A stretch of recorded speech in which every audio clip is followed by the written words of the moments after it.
Bonjour, c'est Gilles sur boursicoté.com. Voici l'analyse technique du CAC 40 pour cette journée du mercredi 21 janvier 2015.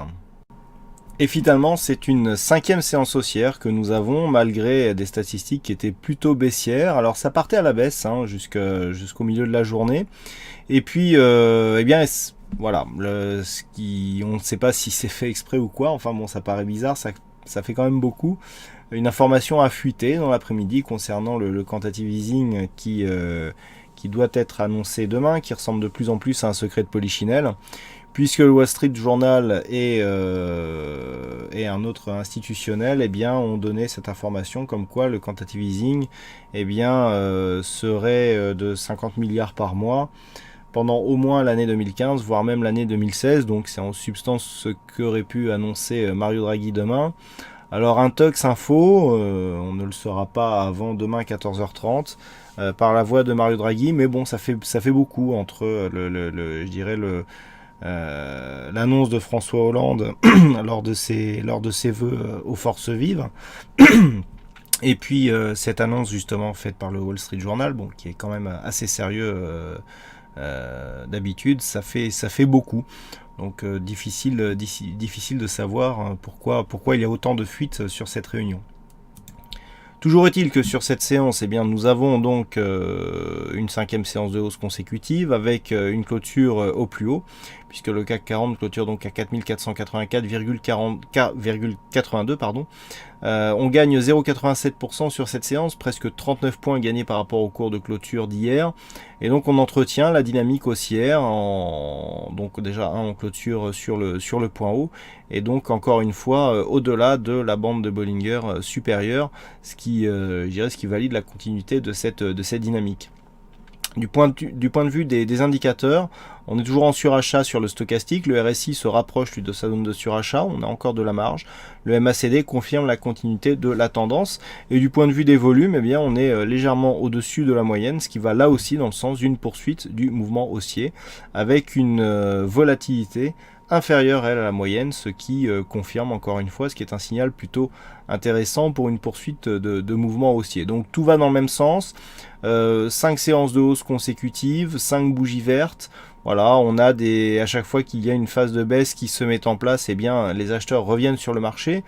Le plus visible, c'est ce qui s'est passé sur cette bougie, où on a eu donc une annonce de la Banque nationale suisse, et puis les cours qui sont remontés.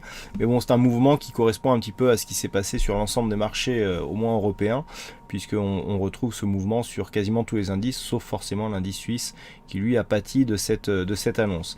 Donc on a quelque part, par rapport à ce que je vous disais ce matin, où j'anticipais une oscillation entre 4415, 4461, voire sous 4496, on voit bien que la zone ici des 4415 points a été validée. Alors je vous avais annoncé que le signal d'affaiblissement viendrait sur une rupture ici de cette zone de point bas. Alors avec le point bas d'hier que nous avons à 4405,94 et le point bas du jour à 4406,72, on voit que de peu certes, mais de peu tout de même, on conserve ici la dynamique de dos, puisque nous avons un point haut légèrement supérieur au précédent. Il n'y a qu'un point effectivement, mais toujours est-il que c'est là. Donc on n'a pas rompu la loi de dos. On est venu valider ici cette ancienne zone de résistance 4415, a été une zone qui a longtemps été une cible. Le fait de venir ici sur une phase d'affaiblissement, valider un contact sur cette zone et rebondir aussitôt pour clôturer au plus haut, là aussi confirme le fait que cette zone qui est résistance est en train de devenir support, et cela va là aussi dans l'optique d'une poursuite de ce mouvement haussier. Alors comme je vous l'indiquais hier, sur une rupture de cette zone des 4461, l'objectif c'est clairement la zone des 4496 points. Donc c'est vers cet objectif que l'on se dirige. Je dirais que demain, vu les fuites qu'il y a eu, la seule possibilité, à mon sens, alors je peux me tromper après, mais la seule possibilité qu'il y ait de la forte volatilité, c'est qu'il y ait une déception. On a tellement eu d'annonces qui vont dans le sens du consensus en plus. On le voit bien aujourd'hui, malgré une annonce qui paraît comme quasiment officielle, on a au final assez peu de volatilité sur cette bougie, hein, par rapport à la volatilité. On est sous la moyenne, donc je veux dire, ça n'a rien à voir avec une séance, enfin une bougie que l'on aurait pu avoir sur une période à volatilité, enfin sur une annonce d'un quantitative easing. Donc là, on est clairement dans une phase où les bonnes nouvelles n'impactent que peu les marchés. C'est-à-dire qu'on n'a pas eu... Alors on a eu de la volatilité, certes, puisqu'on était quasiment sur le point bas de la séance au moment où cette annonce est arrivée, et que du coup on finit au plus haut. Donc en intraday, effectivement, ça a créé de la volatilité. Mais il semblerait que la volatilité soit maintenant limitée sur une annonce positive. Alors à moins que le montant du quantitative easing soit encore relevé, ou la durée, je ne sais pas. Mais il me semble que le potentiel haussier est assez limité. Par contre, sur une déception, on pourra avoir beaucoup plus. Alors, si tel était le cas, eh bien, on garde cette zone ici qui a été confirmée aujourd'hui, cette zone des 4415. Si on l'enfonce d'une manière forte, significative, là, effectivement, sur une déception, on peut assister à un retournement de marché.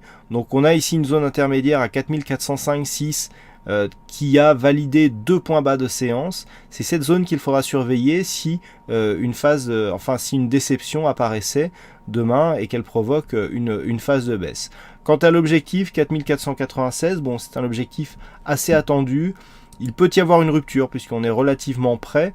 Suite à une rupture, donc là, on marquerait de nouveaux points hauts significatifs et la prochaine zone de points hauts se situe ici à 4539 points. Attention toutefois, je le rappelle, on commence à avoir des signaux, alors pas forcément d'excès, mais de surachat, hein.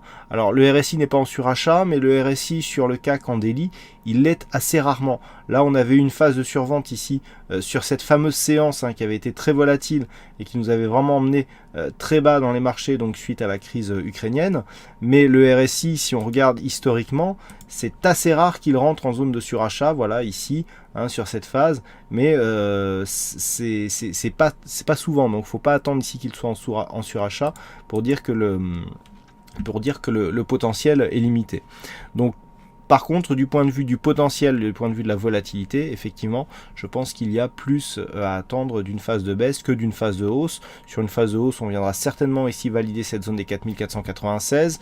C'est une zone de points hauts significative, hein, les points hauts ici de cette phase de hausse. Si on venait casser ici cette zone, eh bien on irait rejoindre les points hauts de l'année 2014 qui se situent à quasiment juste sous les 4600 points.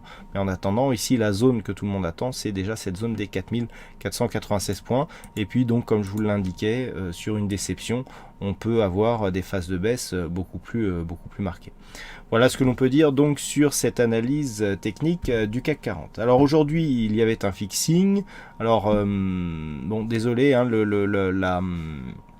la clôture des anticipations, c'est 16h45, donc 16h49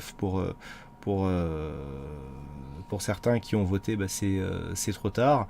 Et donc c'est Ouzbek qui gagne sur cette session du fixing, malgré certainement une erreur de frappe, donc sur son anticipation du cours de clôture du CAC 40. Et puis en ce qui concerne les statistiques, eh bien ça va être assez facile puisqu'on est quasiment sur les mêmes chiffres que la veille, à savoir une statistique plutôt baissière mais qui a du mal à se confirmer. Alors c'était bien parti, hein, jusqu'à cette fuite du Wall Street Journal, mais eh bien, avec cette fuite, eh bien, on est revenu marquer donc une poursuite donc, de ce mouvement haussier. Voilà donc ce que l'on peut dire sur cette analyse technique du CAC 40. Il ne me reste plus qu'à vous souhaiter à toutes et à tous une bonne soirée, bonne chance dans vos prochains trades, et on se donne donc rendez-vous dès demain pour d'autres analyses techniques sur le site boursicoté.com. Bonne soirée à tous.